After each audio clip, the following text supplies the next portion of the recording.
Let's move on to our third main topic today. Ashley, what's up next? Okay, next one is from Clark Washington. While Hellboy was the biggest talking point about this weekend's box office, another film is worth talking about is Missing Link. While Laika films have never been moneymakers despite the love they get, this film opened to under 6 million, lower than the already low predictions it was tracking at going into the weekend. What do you think the future holds for Laika films at the multiplex after this disaster of an opening weekend? Yeah, I mean, look, there's no way around it. Missing Link has not done well for Laika. And I remember being on this show with you, Robert, and we talked about the fact that,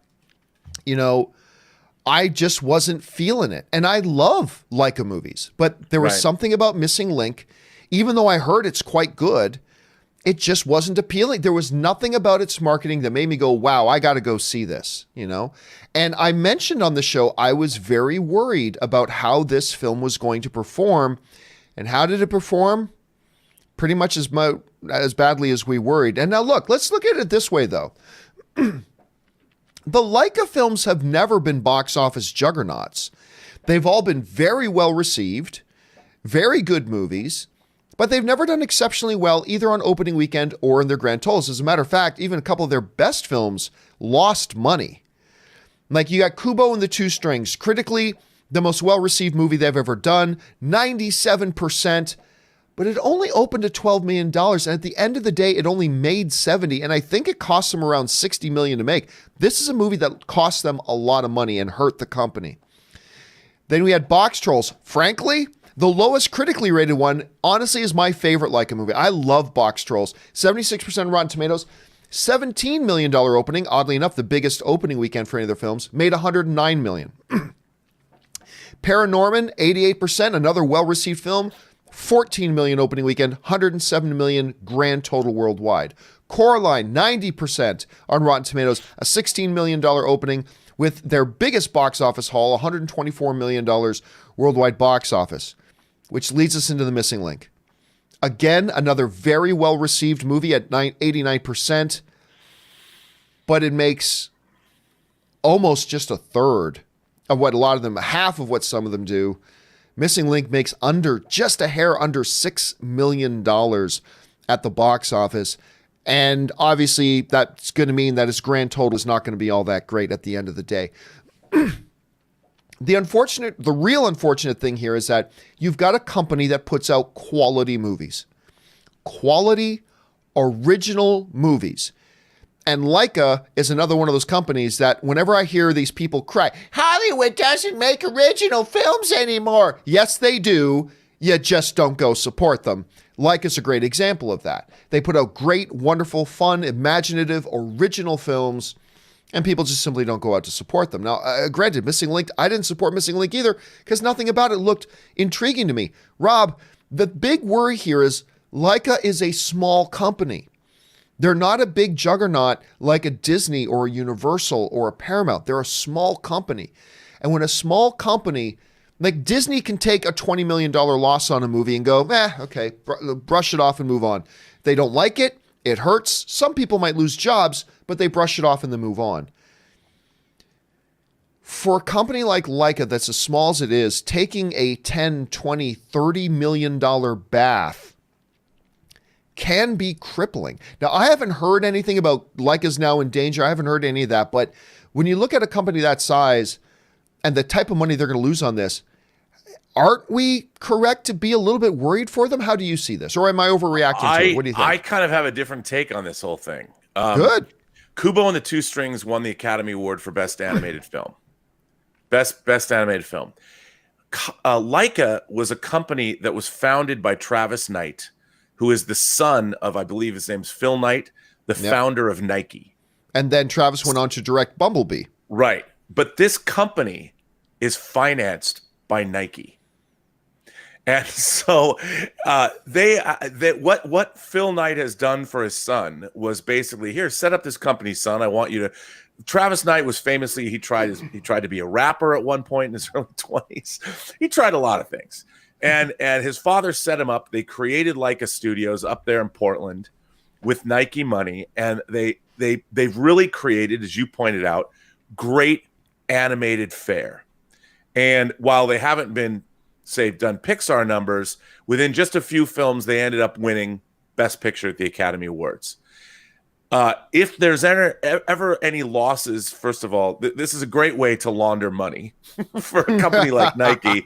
But I really think that if you're the founder of Nike and your son is Travis Knight, and this is what he's done with his money, he's done pretty well for himself. I think that Laika is going to be creating movies, hopefully, for a long time to come. Some are going to hit, some are not. They're already winning Best Animated Film. They're beating Pixar. They're beating Disney at their own game. A young upstart. I think this company is well funded. I don't think we have to worry about it losing any kind of money, because that's all taken care of in the corporate balance sheets, because they don't have to borrow hundreds of millions of dollars like the studios do to make their movies. I mean, studios don't have a pot of money they're sitting on. They borrow money to make their films. I don't think Laika has to do that. And I'm sure they have a corporate structure that works much differently than Hollywood does. So I think we're going to see Laika stick around for a long time. And, in the long run, these films work very well in the ancillary markets. They do still work in physical media. People buy them. Kids love them. So it's going to be around for a while. And at least this is my take on it. And hopefully they do, because they're doing something. The way they've kept stop motion alive, you're not employing thousands and thousands of people all over the world. The cost of these movies is not nearly what a Pixar movie is to make. So hopefully, Missing Link, I think maybe that won't be okay, but Laika is going to be okay. I don't know, man. I think you are overly optimistic about, I don't care who your company is. When you lose somebody $30 million, it ain't just okay.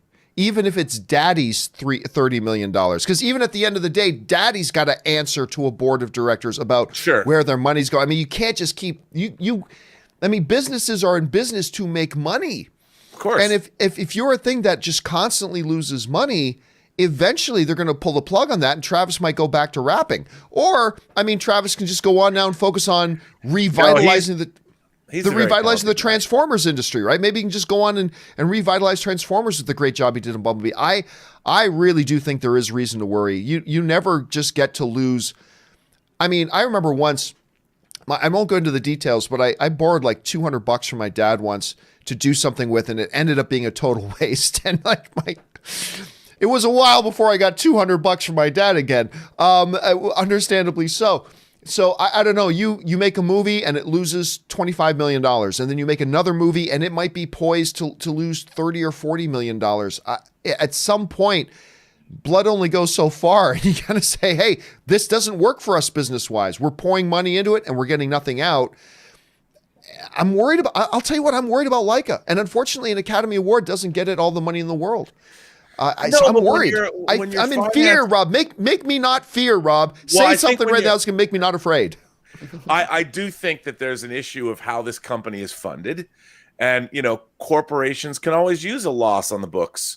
If you're a very, very successful corporation that makes a lot of money every year selling footwear, maybe you need these losses to sort of offset your profits, because otherwise you might just be paying that into the government coffers.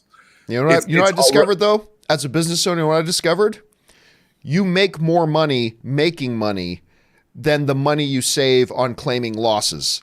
You can save some tax money claiming losses, but you come out much more ahead if you actually make money. I don't know. It's weird. I hope you're right, man. I hope you're right. I'd rather make money, but I would like to think, maybe it's wishful thinking on my part, but I think Laika keeps their costs down when they're making movies, and I think that they will. This is really their one disappointing opener, but I think in the long run, Laika is going to be okay. I hope you're right, man.